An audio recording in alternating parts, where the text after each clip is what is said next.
Port colony ১২ নম্বর এরিয়াতে এত সুন্দর একটা রেস্টুরেন্ট হয়েছে, না গেলে জানতেই পারতাম না। শুধু তাই নয়, এখানে আরো অনেক মজার মজার সব আইটেমগুলো পাওয়া যাচ্ছে। এই রেস্টুরেন্টের খাবারের কোয়ালিটি কেমন ছিল এবং লোকেশনটা কোথায়, সব মিলিয়ে থাকছে আমার আজকের নতুন ব্লগ।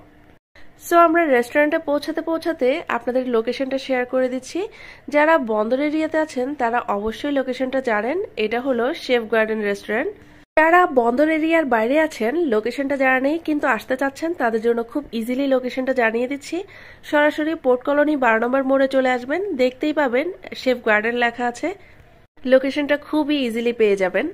সো দেখতেই পাচ্ছেন কি পরিমাণ সুন্দর করে সাজানো হয়েছে তাদের ডেকোরেশনটা। পুরোটাই একটা রুফটপ রেস্টুরেন্ট। এমনিতেই রুফটপ আমার খুবই পছন্দ। আমি যেখানে যাই না কেন রুফটপটা বেছে নেই, কারণ আমার কাছে ইনডোরে বসে খাওয়ার চাইতে এরকম রুফটপে খেতে খুব ভালো লাগে। তাছাড়া খুব সুন্দর একটা সময় কাটানো যায়। শুধু সেটাই নয়, ছবি তোলার জন্য একটা পারফেক্ট প্লেস।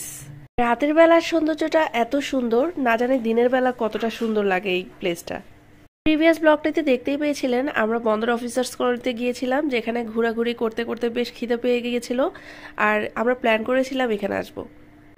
কাস্টমারের সংখ্যাও খুব কম ছিল। এখানে সম্ভবত পোর্ট কলোনি, ইস্ট কলোনির অনেকেই আসেন, কিংবা হাই স্কুল কলোনি আশেপাশে মোটামুটি যারা আছেন তাদের জন্য কত সুবর্ণ সুযোগ, চাইলেই এখানে যে কোনো মুহূর্তে আসতে পারছেন। এর মধ্যে খাবারের মেনুটা এসে হাজির হলো, আর দেখতে পেলাম কি কি আছে। স্ন্যাক্স আইটেম থেকে শুরু করে অ্যাপিটাইজার, ডেজার্ট আইটেম সবকিছুই আছে মূলত। আমরা যেহেতু সন্ধ্যাবেলায় এসেছি, আমরা এখানে নাস্তা করব।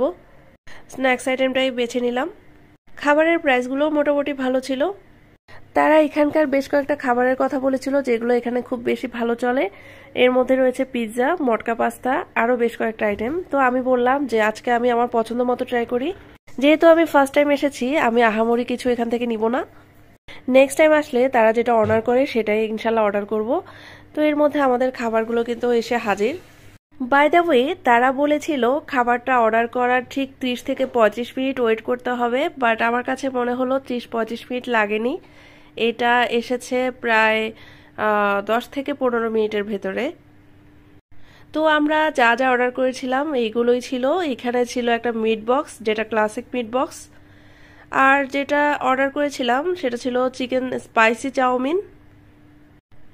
এছাড়া ড্রিঙ্কসের ভেতরে অর্ডার করেছিলাম একটা স্ট্রবেরি ফ্লেভারের বোবা ড্রিঙ্ক, যেটা কি না তাদের নাকি একটু বেশিই চলে এখানে। আর যেটা অর্ডার করেছিলাম সেটা ছিল লেমনেড। এই স্পাইসি চিকেন চাউমিনটার প্রাইস ছিল 160 টাকা, আর এই যে ক্লাসিক মিট বক্সটার প্রাইস ছিল 220 টাকা। তারপর যে বোবা ড্রিঙ্কসটা ট্রাই করেছি সেটার প্রাইস ছিল 160